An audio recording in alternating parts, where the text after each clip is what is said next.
Millionaire leaves his safe open to trap his maid, but her reaction left him in tears. In the grand silence of a mansion that smelled of polished oak and secrets, a wealthy man decided to set a trap. He left his safe wide open, jewels and cash deliberately exposed, hoping to confirm what he already believed, that people like her could never resist temptation. Hidden in the shadows, he waited for his black housemaid to enter, his assumptions sharp as knives. What unfolded in the next few minutes would not only shatter his prejudice, but pierce through walls of mistrust he had spent years building. The man was Charles Ellington, a self-made millionaire who had risen from poverty but hardened into suspicion. Wealth had given him power, but it also fed his paranoia. Employees had betrayed him, friends had used him, and his ex-wife had stripped him of peace. Over time, Charles built walls, both of steel and of the heart.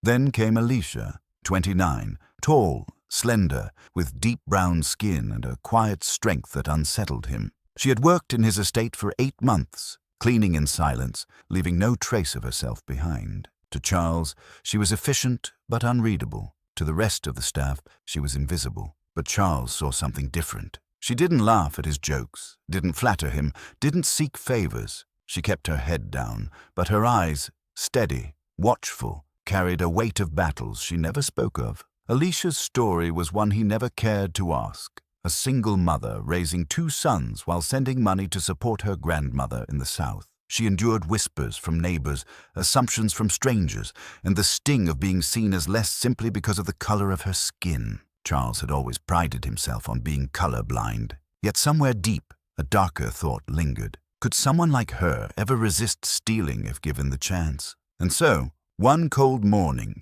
he staged the test. He ordered his staff out early, left the cameras disabled, and propped open the vault in his study. Piles of bills, rows of diamonds, and stacks of gold gleamed like bait. Charles hid behind the hallway arch, convinced that within minutes his suspicions would be confirmed. But truth has a way of humbling even the wealthiest hearts. At exactly 8:47 a.m., Alicia entered the study with her cleaning caddy. The sunlight spilled across the marble, reflecting on the yawning safe door. She froze mid-step, her eyes locking onto the open vault. Charles leaned forward from the shadows, his pulse quickening. He expected her to dart inside, to snatch just 1 bundle, maybe 2.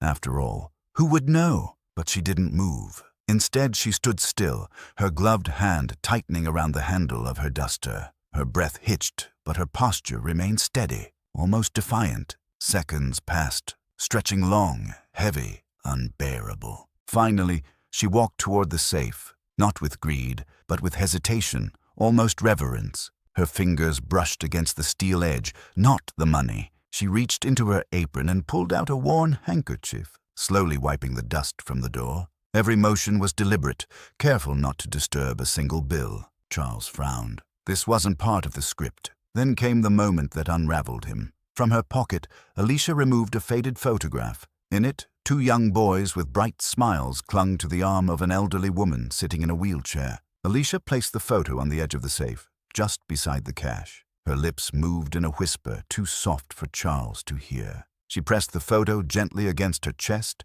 kissed it, and slipped it back into her pocket. Instead of touching the wealth before her, she closed the safe door, ran her hand once over the lock, and returned to polishing the shelves as if nothing unusual had happened. Charles's chest tightened. He expected theft. Instead, he saw dignity. He expected dishonesty. Instead, he saw restraint. But beneath it all, another realization struck him harder than the rest. He had doubted her, not because of her actions, but because of who she was. That night, Charles couldn't sleep. The image haunted him. Alicia's steady hands, the untouched stacks, the photograph of 2 boys he had never met. He thought about the assumptions he carried, how easily he believed she might steal simply because she was poor, because she was black, because the world had taught him to expect betrayal from people who had less than him. But Alicia had passed a test she never agreed to take, one set against her by a man who saw her more as a threat than as a human being. And in doing so, she revealed a truth Charles could no longer ignore. The prejudice wasn't hers, it was his. By morning, he decided he could not stay silent. He left a letter on the kitchen counter addressed to her. In it, he wrote, "Integrity is rare, but prejudice is common. Yesterday, you showed me both truths. I doubted you, not because of your actions, but because of your identity. For that, I am ashamed. Your children and your family deserve peace. Enclosed is a signed check, blank, because no price matches what you've taught me.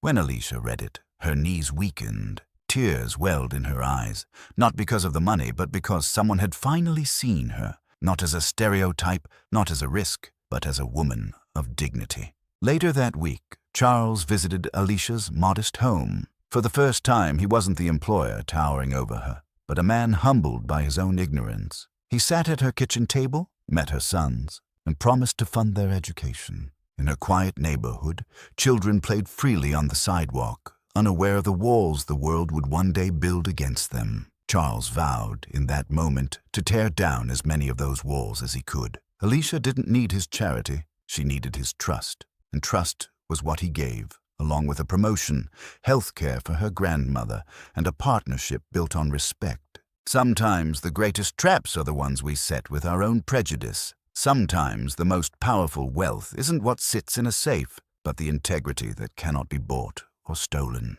Alicia never touched the millionaire's money, yet she changed him more than wealth ever could. She reminded him, and perhaps all of us, that true character is revealed not under the spotlight, but in the silence when no one is watching. If this story moved you, remember this: what would you do if no one was watching?